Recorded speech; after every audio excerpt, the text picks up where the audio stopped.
Hey everybody, it's A Dog's Life with Angela Ardolino, and I'm so excited to have my guest today. She is a nationally recognized speaker.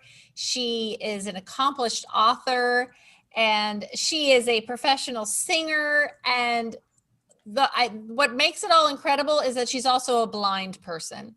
And that, to me, we were just talking right before we came on the show about what a hard time I was having finding someone to come work, and you were like, I'll do it. I bet I know a whole bunch of people who would do it.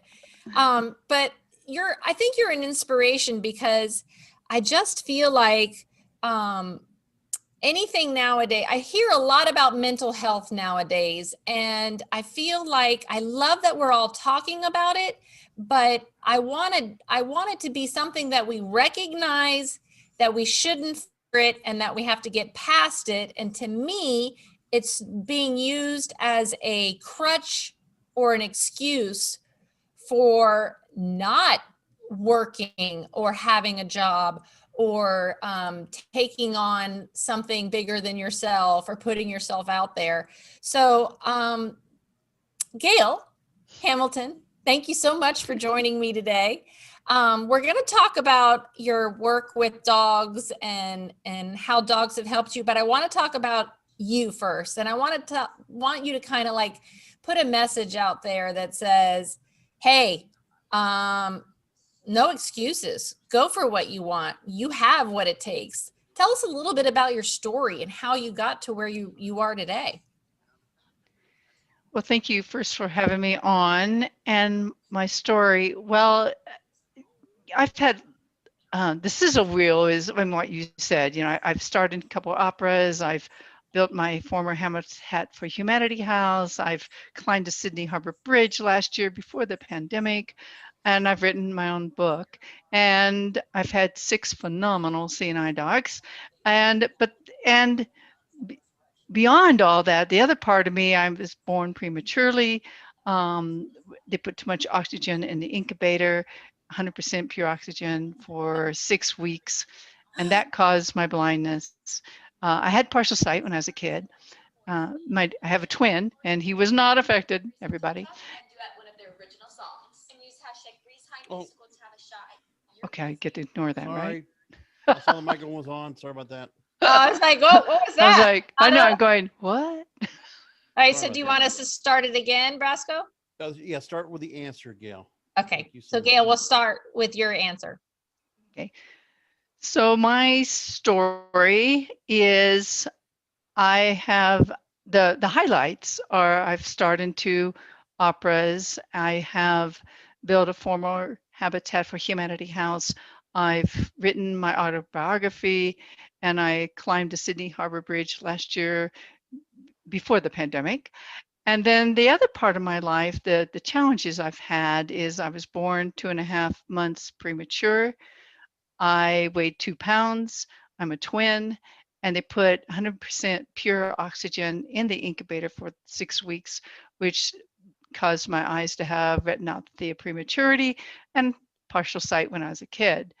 My parents didn't know how to handle a blind child, so they discounted and devalued me, ignored, isolated, and abandoned, plus abused me mentally and physically. So I kind of know about hard stuff.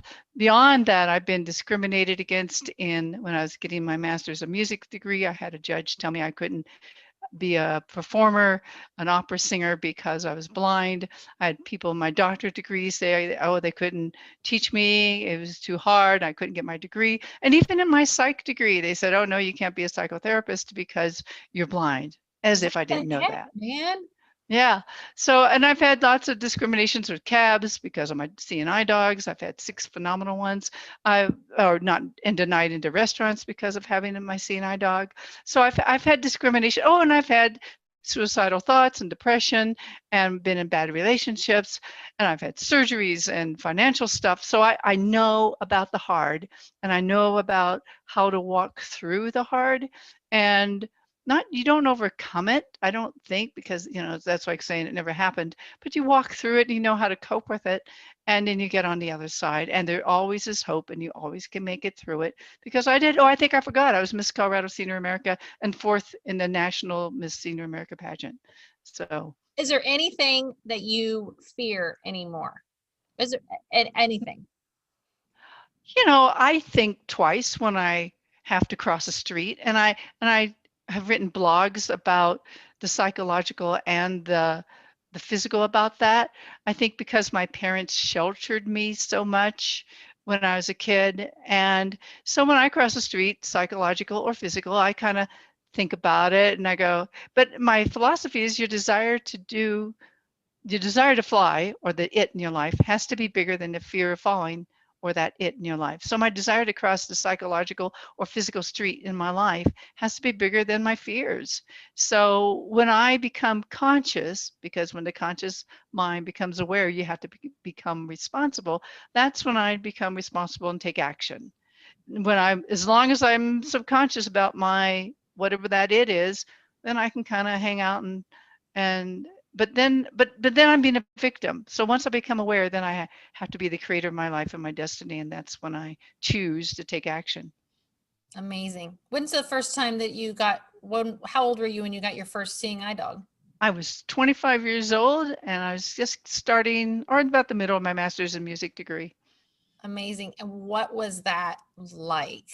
Oh my gosh. Oh my gosh. My voice teacher at the time, we'd gone down to Texas for me to enter into a competition, and she saw this other blind woman there with a guide dog of some kind. And she says, "Oh, you should see her. She just goes right across the stage, and she goes right to the piano and all this stuff," and where I'm fumbling and falling all over the place with my cane.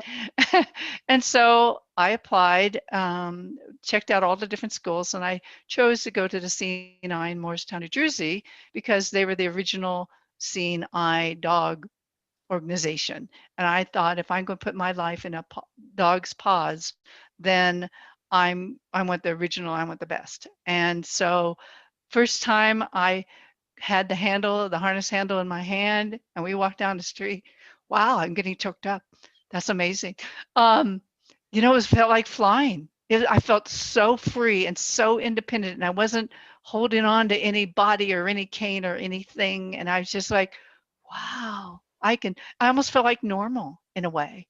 Wow. And yeah, it was phenomenal. And there's perks to a cane and there's perks to dogs, because having 6 of them. But I love the freedom. I love the speed that I can go, and I love that I don't run into things unless the dog screws up. But I love, that independence. And what is it like? Do you form a bond, and is it an immediate, like you just immediately trusted that that dog was going to not walk you into traffic or into something? With that dog, which was Gretel, and she was a shepherd, the first time I got it with her was, I think we were on a solo run, which means the trainer goes about a half a block back and just sees what we would do on our own. And we were walking, and we crossed the street, and she stopped, and I kept saying forward, and she just kept not moving. And so finally I went right or left, pick something. Right. But let's do something. And finally she very cautiously went to the right, and very cautiously, and then she took off. And so when I got back, the trainer said, "Do you know what that was all about?" And I went, "No, I have no idea." There was a choice between an open manhole and a sawhorse, a telephone pole, and then the street on the right. And she wiggled her way beside the open manhole, thank God, and the sawhouse horse and the telephone pole. So she squeezed in between all that to get me by. Wow. Because the street was too busy. But she did it. And that's when I went, oh my God, I would have been in that manhole with the cane. I Right. totally would. But each dog is different. Between my first and second, my Gretel died the same day I came home from CNI with Lorraine. And so, no, I did not trust Lorraine or love her immediately. It took a year because I had to grieve the loss of Gretel. Because unlike with any other person in my life, a seeing eye dog, I mean, people go, oh, dogs and you bond and it's my dog and I love my dog. And most people leave their dogs when they go to work. Not all of them, and you should leave your dog. I could get on soapboxes. Do not take your dogs out in public because you screw up the people that do have seeing eye dogs. Oh, sidebar.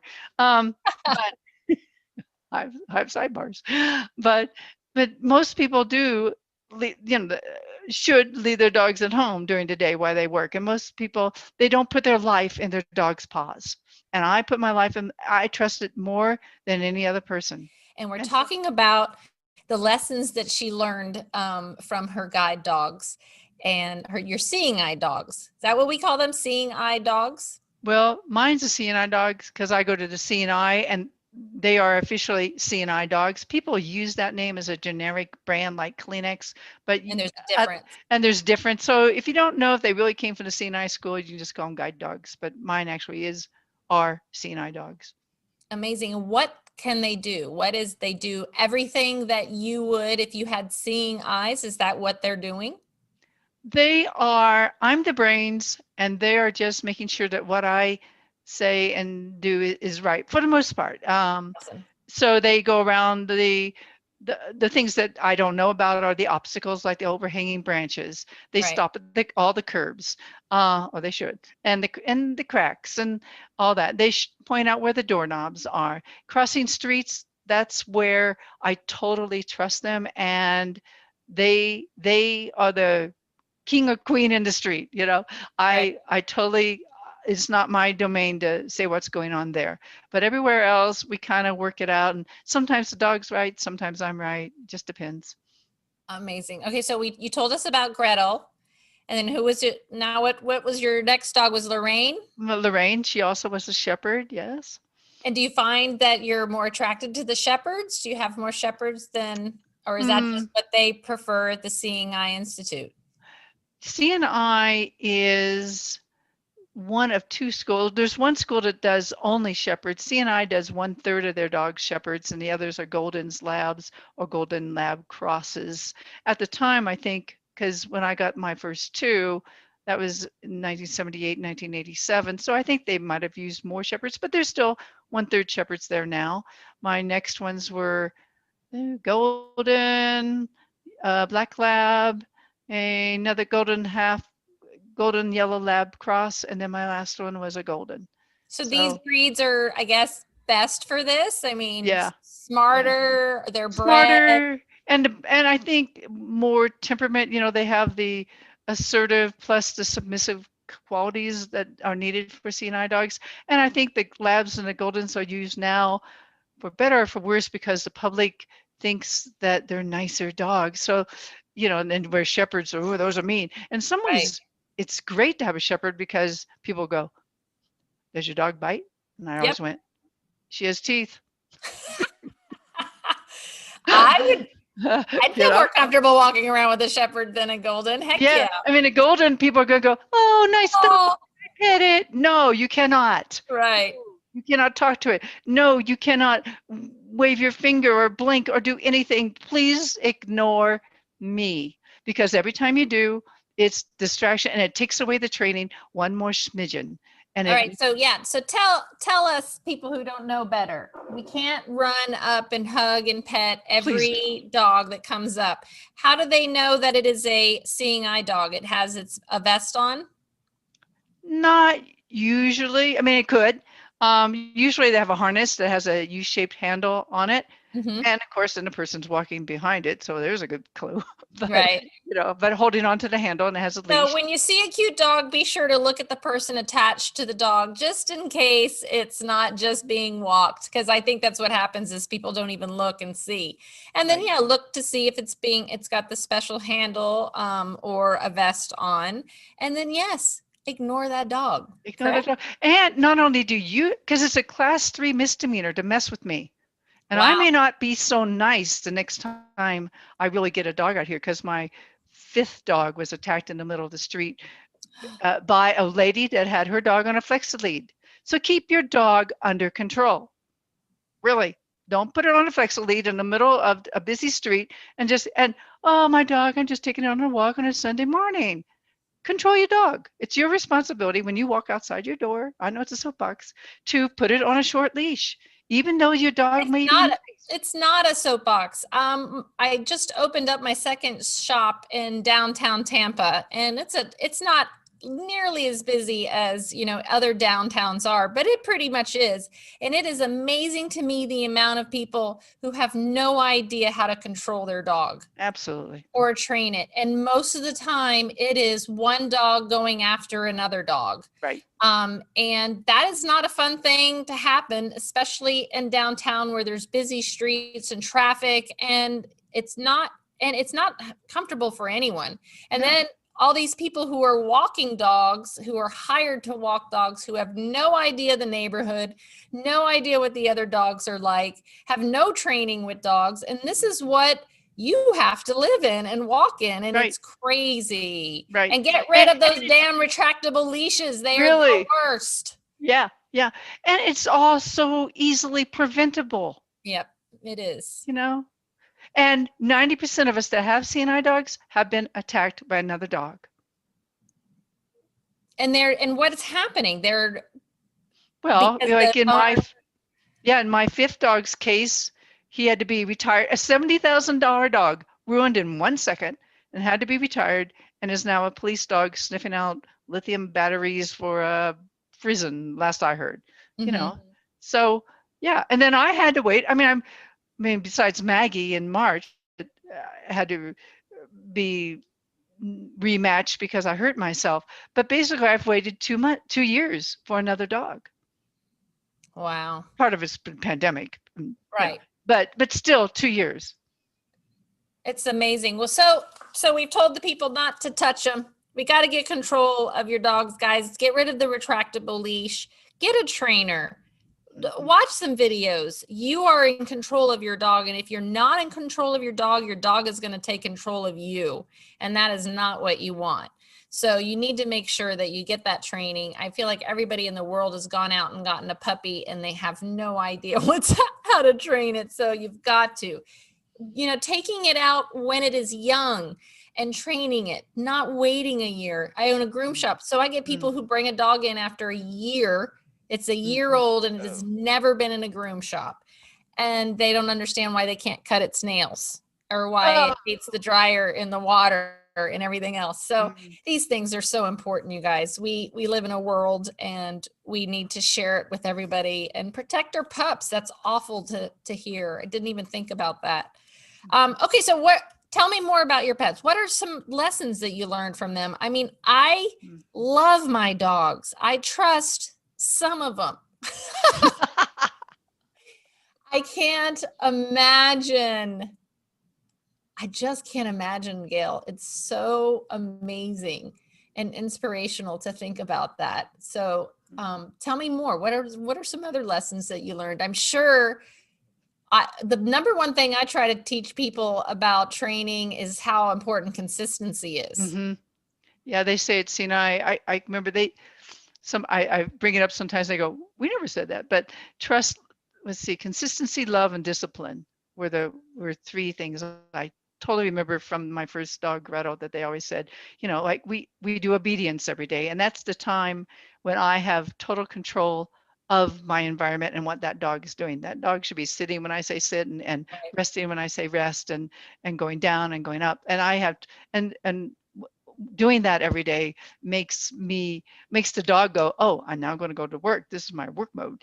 And it also lets me have not the power, but I can say, know that you're in control. I'm in charge. Yeah. Right.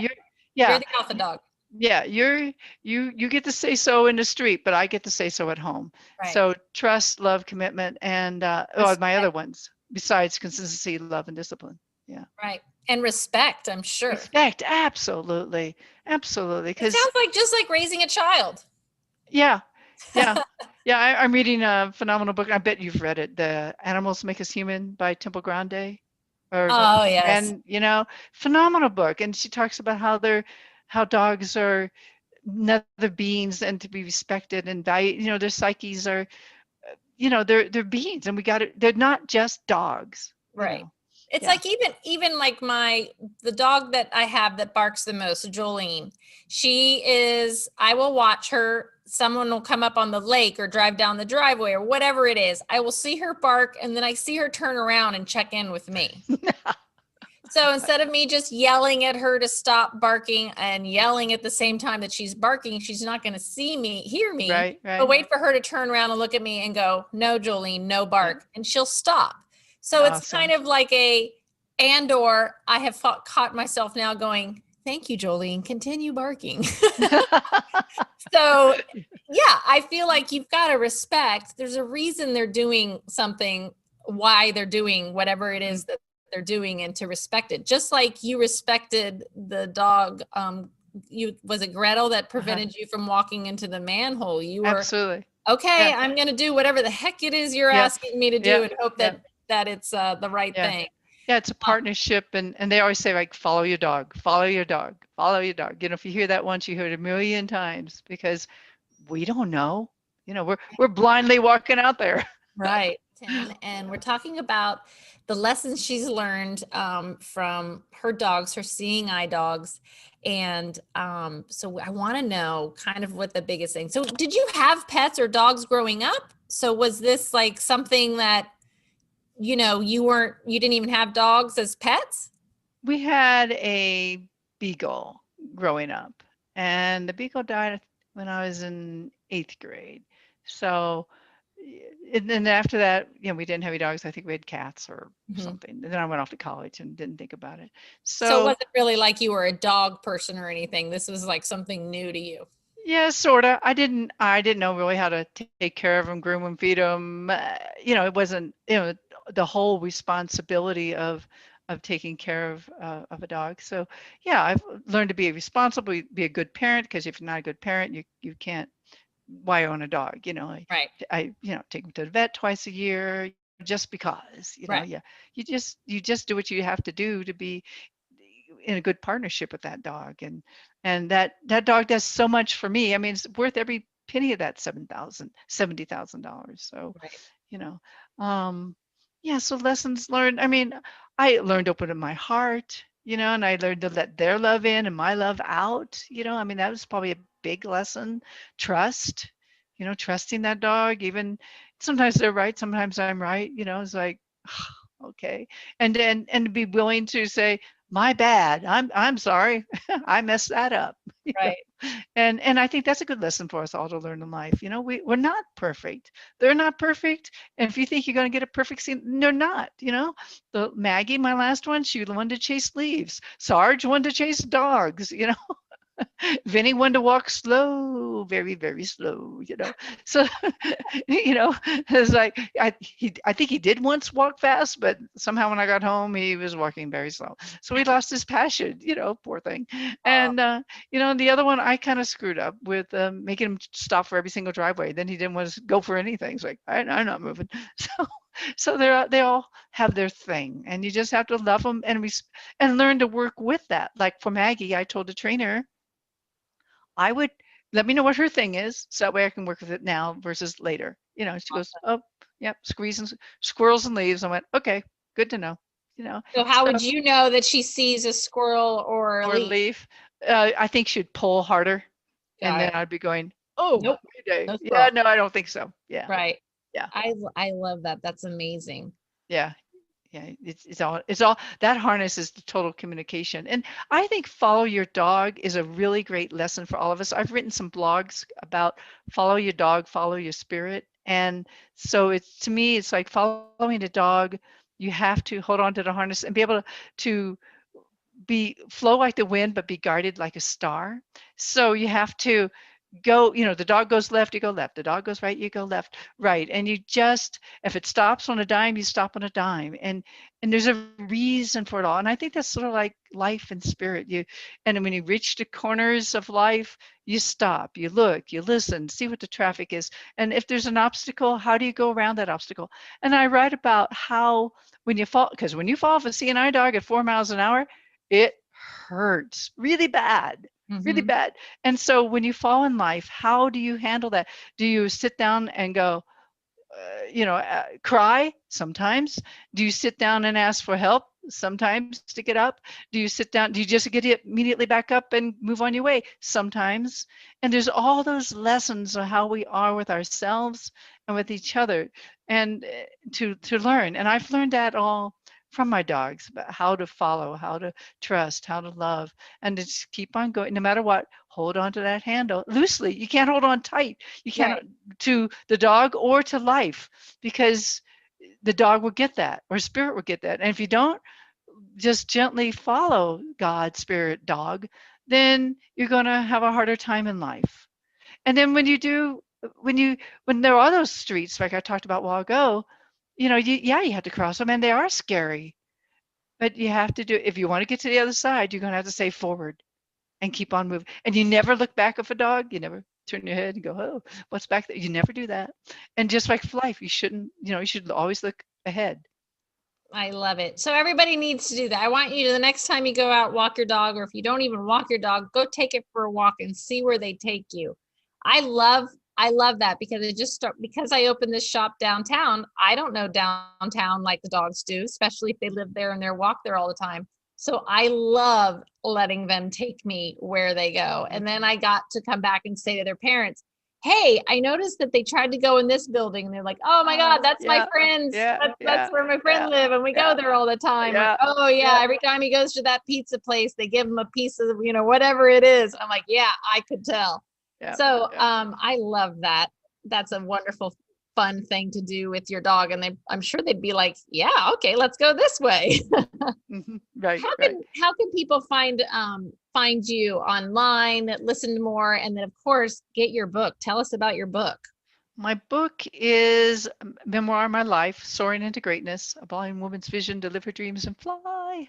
And so it covers the first 60 years of my life, and has, let's see, up to Vinny in there, so up to dog 4.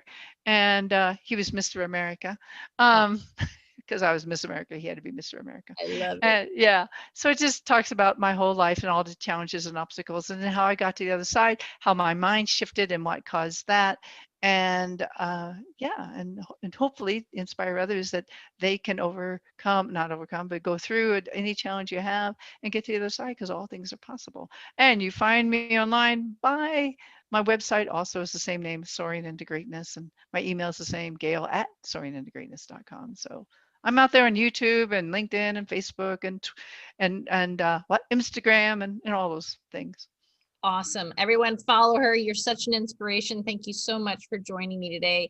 I really enjoyed your stories, and I really enjoyed you proving that, dogs are individuals just like we are. They all are different, just like humans are. And they all have one purpose or the other. And some are here to help people like you. And what a wonderful creature. And we should worship these wonderful animals forever. Absolutely. And that's awesome. Thank you, Gail, so much for joining us today. Thank you for having me. All right. Bye. Take care. Bye. And that's a wrap. We're clear. You made me cry too with the whenever you got choked up. Oh, yeah, I didn't know. It's like, wow, I didn't know that meant anything to me. Huh. I mean, I knew it did, but it's like, wow. And you would think after 41 years that, but it's great to talk about that. Yeah. It is. Thank you. From going like blindsided, Yeah. You're Yeah. welcome. My pleasure. That was very enjoyable. Thank you. Yeah. Oh, you're welcome. Yeah, that was fun. My sister lives in Tampa. Really? Yeah, we're near it. That's awesome. Where? Near it? I don't know, somewhere, some little weird dinky place that she hates. She's only there because she has a boyfriend and he races cars and has a mechanic shop and all that. Funny. Yeah, she lived in California but got divorced, and so now she's living here with this guy. But she likes the guy, but cannot stand the bugs. Oh yeah, we got lots of bugs. She can't stand that. The weather doesn't bother her, but the bugs, she just can't handle that. So who knows how long she'll stay. But my twin also lives in like 15 minutes from her too. How funny. Everybody's in Florida. I know. Neat. Oh, thank you, Gail. We'll thank you follow so up much. with you and let you know when it comes out so that you can listen to it. All right. Thank you so much. Thank you so much. I appreciate it.